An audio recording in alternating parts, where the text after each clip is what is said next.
bonjour mes poissons d'argent. Alors ouais, je sais, le poisson d'argent n'est pas un poisson. En fait, c'est juste un vulgaire insecte. Mais je l'ai quand même trouvé approprié car aujourd'hui, on va parler de thunes. Et ça va dénoncer sévère. Car je sais pas si vous êtes au courant, mais les inégalités économiques mondiales n'arrêtent pas de se creuser depuis les années 80. Oh là là, c'est la décadence, hein. Mais ne vous inquiétez pas, j'ai une solution. Dans l'épisode du jour, je vais tout simplement vous rincer. Enfin, pas après avec la YouTube Money, hein, ça je la garde. Mais on va quand même imaginer que l'État français se mette à vous verser à tous un salaire de 10 000 boules, 10 000 euros par mois à partir de vos 18 ans. Même si on travaille pas? Ouais, même si on n'en fout pas une. C'est pas beau ça? Parce que bon, évidemment dans la vie, on ne se fait pas tous 10 000 balles par mois. Mais il y a quand même de bonnes astuces à connaître pour compenser ça. Et c'est là que notre partenaire du jour peut avoir un intérêt justement. Et il s'agit de Back Market. Et c'est quoi ces fameuses astuces? Eh ben c'est d'acheter du matériel reconditionné, PC, téléphone ou autre. Ça peut être un très bon plan, surtout pour les étudiants qui peuvent profiter de moins 5% supplémentaires. Mais attends, qu'est-ce que ça veut dire par reconditionner? Bah en fait, Back Market bosse avec des professionnels qui remettent en parfait état des produits d'occasion pour leur donner une seconde vie quoi. Et il y en a pour tout le monde, comme je le disais, des PC, tablettes, téléphones et même des brosses à dents électriques. D'ailleurs la mienne ça fait 2-3 ans que je l'ai toujours pas changée. Allô? Non mais allô quoi.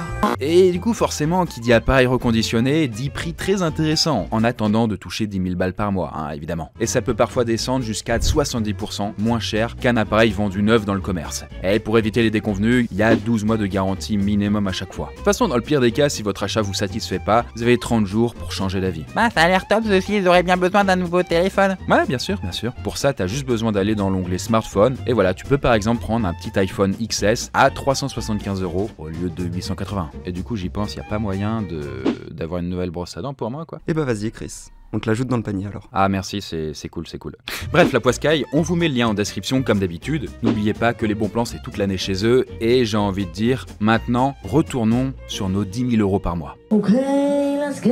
Et ouais, finalement, si l'argent manque, pourquoi est-ce qu'on se contenterait pas de créer plein de thunes et d'en donner à tout le monde, tout simplement? Trop bien, on va tous être riches. Mais attends, te réjouis pas trop vite mon pote. Hein. En attendant de voir les conséquences, je précise qu'il sera interdit de gagner plus de 10 000 balles par mois pour que l'égalité soit totale quoi. Mais attends, imagine t'as une entreprise très rentable. T'as pas le droit de te verser un salaire de plus de 10 000 €? Non, ça c'est interdit. Là, on est dans un communisme richissime, on va dire.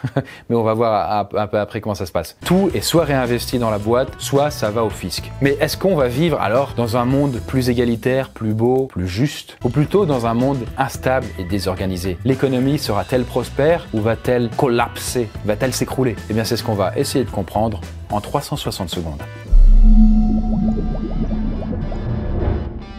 Ça y est, la réforme vient de tomber, chaque Français aura désormais le droit à un salaire de 10 000 € par mois, net d'impôts. Les médias ne parlent plus que de ça. Ça débat jour et nuit sur BFM, C'est à vous, et même dans TPMP. Laurent, je m'en bats les couilles. Il y a ceux qui sont pour, puis bon, il y a ceux qui sont contre. Et il y a vous qui remarquez que votre compte vient d'être crédité de 10 000 boules. Quelle émotion! Désormais, c'est Noël tous les mois. Trop bien, je vais faire des bêtes d'économie. Si je mets 8 000 € de côté chaque mois, bah tiens-toi bien, en seulement 10 ans, je serai millionnaire mon pote. Après, bah écoute, il y aura plein de radins comme toi ou plein d'économes qui vont mettre de côté. Et le prends pas mal, mais ça sera assez banal d'être millionnaire d'ici 10 ans. Ça sera peut-être banal, mais on va tous pouvoir s'acheter beaucoup plus de choses. Eh bien non, ce sera pas aussi simple. Désolé de te décevoir.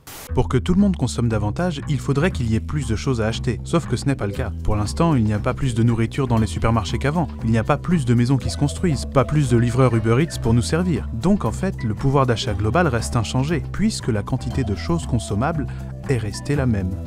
Et même si on avait donné un salaire d'1 million d'euros à chacun ou un salaire de 50 balles, ça n'aurait rien changé. Imaginez une mini-France où il y aurait juste 3 habitants et qui doivent se partager 3 ressources, genre 3 baguettes de pain, chacun a sa baguette, car on est en France. Baguette. Si chaque habitant gagne 1 000 € par mois, bah il y a 3 000 € dans l'économie française. Donc je vous laisse deviner le prix de la baguette. Bah 1 000 €. Exactement. Par contre, si chaque Français gagne 1 million, bah il y a 3 millions qui circulent dans l'économie. Et donc chaque baguette coûtera 1 million. Bref, quand la quantité d'argent totale dans l'économie augmente, sans qu'il y ait plus de valeur, sans qu'il y ait plus de ressources, etc., eh bien les prix augmentent avec. Et c'est ce qu'on appelle l'inflation. Et là, c'est ce qui est exactement en train de se produire, vu que tout le monde a beaucoup plus d'argent. Mais que, bah, il n'y a pas plus de travail, il n'y a pas plus de biens, il n'y a pas plus de nourriture, nourriture, il n'y a pas plus d'autre chose que juste quelque chose de virtuel qui est l'argent. Donc ça ne permet pas à la population de consommer plus qu'avant, ni moins, en théorie. Ok, on consomme pareil qu'avant, mais au moins on est tous égaux. Ah oui, ça c'est vrai. Dans l'ancien système, certains consommaient plus que d'autres. Alors que maintenant, ce n'est plus le cas. Bonne nouvelle donc pour les anciens pauvres, genre les étudiants, chômeurs ou travailleurs précaires. Mais en tout cas, faut pas se fier au salaire de 10 000 euros. Parce que la situation serait exactement la même si tout le monde avait un salaire de 1 000 euros ou même de 17,50 € quoi. Mais en fait, la richesse, c'est pas d'avoir beaucoup d'argent. Parce que si on a beaucoup d'argent dans une économie où il y en a énormément qui circulent, on ne peut rien acheter. Ça c'est vrai ça. La richesse, c'est surtout d'avoir beaucoup d'argent par rapport à la masse totale de thunes. On pourrait aussi la voir comme la proportion que tu possèdes du gâteau. Plus t'as une grosse part et plus t'es riche. Il y a aussi le fait que la richesse, ce serait aussi d'avoir un grand gâteau. Parce que avoir une grosse part d'un gâteau minuscule, vous voyez, ça joue aussi. Mais revenons à nos moutons. Comme on vient de le voir, on n'est pas dans un monde plus riche, a priori là. On est juste dans un monde plus égalitaire, à cause des lois ou grâce aux lois qu'on a imposées à tout le monde. Ça c'est très cool pour les plus modestes, en tout cas au début. Mais le temps passant, les problèmes vont commencer. Moi je vois pas le problème. Depuis la réforme, je vis ma meilleure vie, j'ai des horaires de travail allégés, plus de temps libre, le rêve. Effectivement, ça aussi c'est cool, en tout cas du point de vue des salariés. Beaucoup avaient des conditions de travail très aliénantes et vu qu'ils ne sont plus obligés de travailler pour survivre, les managers doivent mettre de l'eau dans leur vin et assouplir les conditions de travail. Mais au-delà de ce regain de dignité dans le travail, il y a un point noir quand même au tableau. C'est que les personnes qui ont les travaux les plus pénibles risquent d'abandonner leur poste, purement et simplement. Pourquoi s'emmerder à travailler à la chaîne, par exemple à l'usine, ou même à faire des ménages quand on peut toucher un salaire en profitant des douceurs de la vie? Sans rien faire, je rappelle, parce que le salaire est garanti. Mais Chris, c'est pas parce qu'on est tous payés d'office qu'on va arrêter de bosser. Y a qu'à voir les retraités, il y en a plein qui faisaient du bénévolat. Oui, et il y a aussi plein de jeunes qui font du bénévolat, oui, carrément. Après, d'après les chiffres dont on dispose, les retraités travaillent surtout dans la sphère privée. Ils bricolent, jardinent, mais surtout pour eux-mêmes. Juste pour remettre en perspective, il n'y a que 15% des seniors qui font du bénévolat, avec en moyenne à peu près 15 heures par an. Donc du coup, évidemment, là, ce ne seront pas eux qui feront tourner l'économie. Mais en même temps, c'est pas ce qu'on leur demande, évidemment. Ils ont déjà fait leur part. Mais en tout cas, le souci, c'est que tous les biens et tous les services qu'on consomme aujourd'hui, ils vont se raréfier si de plus en plus de personnes quittent leur boulot. Et ça va pas forcément se produire qu'avec les postes d'ouvriers. Les postes à responsabilité risquent d'être un peu désertés également. Bref, certains biens et certains services deviennent de plus en plus rares. Et même avec 10 000 € mensuels, il devient de plus en plus dur de trouver un rendez-vous médical ou de s'acheter de la nourriture. À l'échelle globale, on a de moins en moins de choses à consommer. Comme vous le voyez, l'inflation monétaire ne nous avait pas appauvris sur le court terme. Mais sur le long terme, il y a des effets pervers à pas récompenser la pénibilité suffisamment. Et donc à se demander si l'État ne va pas avoir besoin d'imposer le travail de manière autoritaire. Et donc là, petit à petit, comme vous le voyez, on se rapproche du système communiste, fait en URSS. Mais j'ai même envie de dire qu'on le dépasse. Du coup, tu penses vraiment que le revenu universel serait aussi dramatique? Moi, j'en avais entendu beaucoup de bien. Alors attention, le scénario de cette vidéo n'a rien à voir avec le revenu universel dont vous entendez parler dans les médias. Parce que là, on vient d'instaurer de force, j'ai envie de dire, un système égalitaire des plus extrêmes. Dans cette expérience, tout le monde a exactement le même salaire, quelles que soient les différences de situation. Même du coup, chez les Russes, ils n'en étaient pas là. Mais dans la réalité, en France, les propositions de revenu universel sont quand même plus allégées. Dans celles proposées au présidentiel de 2017 par le PS, les citoyens à ce moment-là recevaient tous, sans condition, une sorte de RSA, vous voyez, qu'importe le boulot qu'ils faisaient à côté. Bref, du coup, notre scénario à nous est peut-être trop extrême. Car,